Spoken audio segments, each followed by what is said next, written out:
Mesdames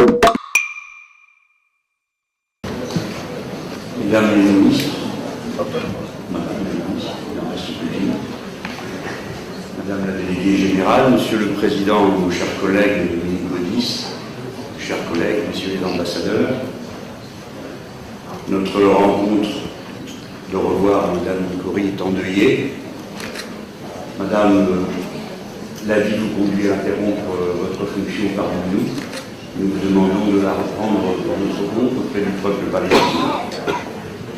Dites à nos amis que la France et les Français sont aux côtés du peuple palestinien. Non seulement, comme en témoignent les enquêtes d'opinion, l'attachement naturel de notre peuple aux droits universels de l'homme, si cruellement bafoué dans cette circonstance, mais ce soir même, dans toutes les grandes villes de France et à Paris, se rassemblent des Français de toute confession, de toute origine, blessés par l'événement tragique qui vient de survenir.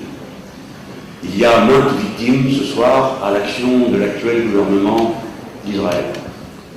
D'abord les 19 personnes, puisqu'il semble qu'il y a 19 personnes qui ont été assassinées, 36 autres blessés. Les Palestiniens qui attendaient peut-être ce secours comme un geste d'humanité dont ils sont si souvent privés, du fait de l'odieux, écœurant, inhumain siège dont ils font l'objet, sans que souvent on ait l'impression que cela émeuve autant que cela devrait l'être, la communauté internationale plus prompte à se mobiliser pour d'autres circonstances plus discutables. Enfin, nombre d'entre nous sont blessés dans l'affection qu'ils pouvaient avoir pour l'État d'Israël et qui ne reconnaissent pas dans cette sauvagerie ce qu'ils aiment en Israël. Tout ceci nous conduit à considérer que la force des choses démontre qu'aucun signe de bonne volonté ne peut être entendu par cette petite fraction qui, à chaque occasion, multiplie les provocations pour rendre impossible le chemin que vous, nous tous ici, nous voudrions voir emprunter, qui est le chemin de la raison et de la négociation.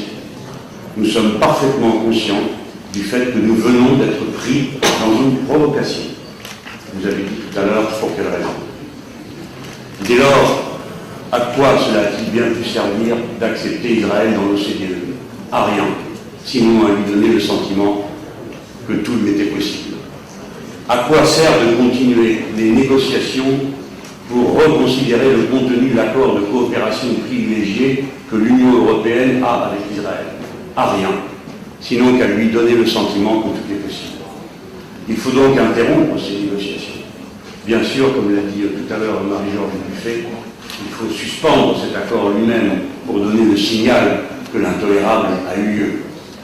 Et enfin, dans une méditation plus profonde, je pense que le moment est venu de se dire combien a été sage cette assemblée qui, ayant délibéré, s'est prononcée pour la dénucléarisation du Moyen-Orient.